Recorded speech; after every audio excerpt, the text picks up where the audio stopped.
सभी को जय माई की, जय श्री राम, जय श्री हनुमान जी महाराज। तो आज की इस वीडियो में हम चर्चा करने वाले हैं कि आप किसी भी मंत्र का लगातार यदि जाप करते रहते हैं तो कितने दिनों के भीतर, कितने समय में आपकी दिव्य दृष्टि आगे चक्र जागृत हो जाता है। तो आज की इस वीडियो में दिव्य दृष्टि के ऊपर ही चर्चा करेंगे।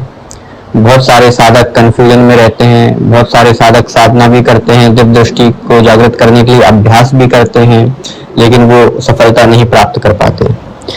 बहुत सारे साधकों को मैंने ये भी देखा है कि उनकी दिव्य दृष्टि जागृत रहती है, आगे चक्र उनका जागृत रहता है, लेकिन वो उसका प्रयोग नहीं कर पाते। यहीं पर गुरु का मार्गदर्शन होता है, यही गुरु की आवश्यकता होती है, इसी समय पर गुरु का शिष्यों को आवश्यकता पड़ती है। क्योंकि जब तक आपके पास शस्त्र है और आपको उसका प्रयोग करना नहीं आता है तो वो व्यर्थ है, व्यर्थ रखा है, जंग लग जाएगी उसको रखे रखे। तो यहीं पर गुरु की आवश्यकता पड़ती है। तो साधक को सर्वप्रथम मेरा यही निर्देश है आप सभी को कि सर्वप्रथम जब किसी भी चीज को हमें सीखना होता है तो हमें उसके टीचर के पास जाना बहुत आवश्यक है। क्योंकि जब तक आप उसके टीचर के पास नहीं जाएंगे तो आपको नहीं प्राप्त होगी। क्योंकि आपको जो चीज करनी है वह वो पहले करके बैठे हैं, उन्होंने सर्वप्रथम उस चीज पे महारत हासिल कर रखी है, उस कला को सीख रखा है, उस कला को कर रखा है। तो हर एक सीढ़ी आपको चलाएगा। नहीं तो आप बिना गुरु को करेंगे तो आपको पता नहीं कि आप पहली सीढ़ी पर पैर रख रहे हैं, दूसरी सीढ़ी पर रख रहे हैं, तीसरी सीढ़ी पर पैर रख रहे हैं। तो गुरु की बहुत आवश्यकता होती है।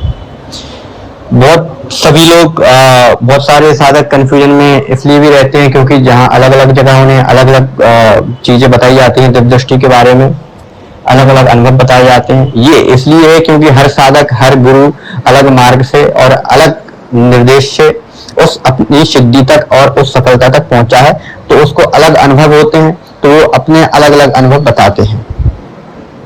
तो अब बात कर लेते हैं कि किसी भी मंत्र का लगातार यदि जाप करते हैं तो कब तक आपकी दिव्य दृष्टि आगे चक्र जागृत हो जाता है। देखिए, दिव्य दृष्टि आगे चक्र जागृत करने का बहुत सारे मार्ग हैं। उन्हीं मार्गों में एक मार्ग है मंत्र योग।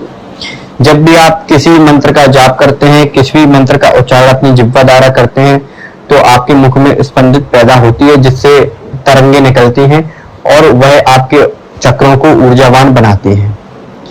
जब साधक मंत्र का जाप करता है तो धीरे धीरे उसको आगे चक्र पर खिंचाव महसूस होता है, किसी को दर्द होता है और किसी को बहुत सारे अनुभव होते हैं। और उसके बाद जब वह धीरे धीरे आगे चलता जाता है तो उसको प्रकाश का आभास होने लगता है, प्रकाश उसका स्थित हो जाता है। प्रकाश के बाद धीरे धीरे उसको अलग अलग आकृतियां दिखाई देने लगती हैं, अलग अलग चीजें दिखाई देने लगती हैं। तो मंत्र के माध्यम से साधक धीरे धीरे स्टेपों को चढ़ता है आगे। यदि आप डायरेक्ट कुछ करना चाहें कि जल्दी जल्दी हो जाए तो ऐसा नहीं है। हर साधक को धीरे धीरे ही सफलता प्राप्त होती है और एक एक सीढ़ी से ही उसको सफलता प्राप्त होती है, किसी को जल्दी नहीं होती।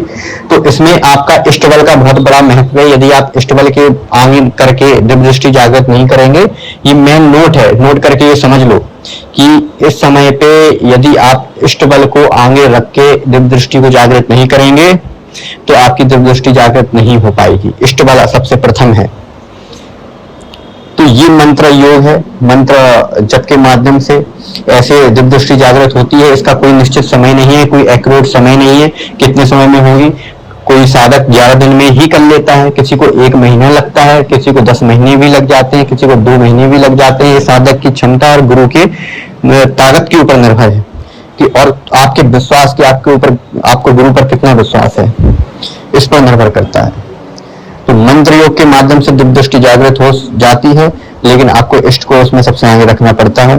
तो सभी को जय श्री राम, जय श्री हनुमान जी महाराज। और किसी की जानकारी प्राप्त करनी हो तो आप कमेंट कर सकते हैं, आपका मार्गदर्शन जरूर होगा। जय श्री राम।